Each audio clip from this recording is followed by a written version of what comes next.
থেকে মেশকু আম্বরের ঘেরান আসতো। তাহলে ওই ইহুদি মনে মনে চিন্তা করলো, বিশ্ব নবীকে আবার দেখতে হবে, তারে আবার চিনতে হবে। ইহুদি তালাশ করা শুরু করছে যে নবীজি কই আছে, বিশ্ব নবী কই আছে। নবীজিরে তালাশ করা শুরু করলো। তালাশ করতে করতে রে নবীজিরে ওই ইহুদি মদিনা থেকে মক্কায় আসলো।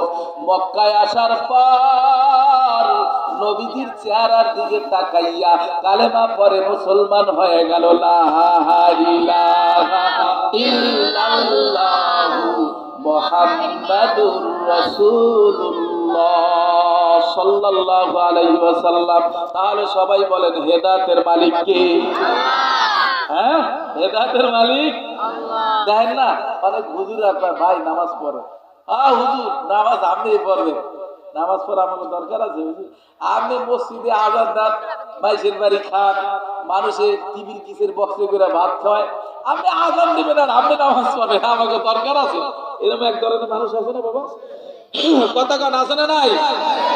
আরে বাবা, তোমার কবরে তুমি যাবা, আমার কবরে আমি যাব, তোমার জবাব তুমি দেবা, আমার জবাব আমি দেব। কি বলেন, কথা ঠিক কিনা? হ্যাঁ, আপনি যদি ভালো কইরা আল্লাহরে মাইনা যাইতে পারে, আমার মাওলার কালাম যদি সুন্দর কইরা যদি মাইনা যাইতে পারে, দেখবেন আল্লাহর ফজলে আপনার আমার কবরটা জান্নাতের বাগান বানাইয়া দেবে কে? তাহলে নামাজ কি আপনারা পড়েন সবাই? হ্যাঁ, সবাই পড়েন। দেখি দেখি না কেটা পড়ে, নারায় তাকবীর। ও কি এই সরকারের এলাকার মুসলমান বাবারা, হ্যাঁ, ওই আল্লাহ কবুল করুক, আস্তে আস্তে হয়ে যাবে। কি বাবা, কি যুবক, কি ঠিক না? আস্তে আস্তে হয়ে যাবে ইনশাআল্লাহ। নামাজ পড়বেন তো সবাই?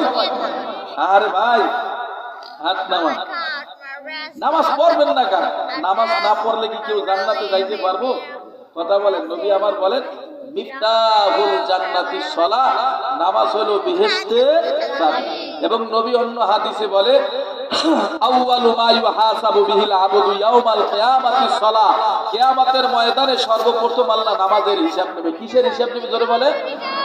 নামাজের হিসাব নেবে। নবী আমার বলেন কেউ যদি 5 ওয়াক্ত নামাজ আদায় করে আল্লাহ তারে 5টা পুরস্কার দান করে। হ্যাঁ, সুবহানাল্লাহ কয়। এক নম্বরে আল্লাহর নবী বলে, ওগো সাহাবারা ভালো কইরা শোনো, যারা 5 ওয়াক্ত নামাজ আদায় করবে, এক নম্বরে তার রিজিকের জিম্মাদারি আল্লাহ নেবেন। 2 নম্বরে কবরে আযাব আল্লাহ হটাইয়া দেবেন। 3 নম্বরে আল্লাহ পাক রব্বুল আলামিন আর আমলনামা ডান হাতে দিয়া দেবেন। 4 নম্বরে 30,000 এর পলসিরাত আল্লাহ পার করাইয়া নেবেন। 5ম নম্বরে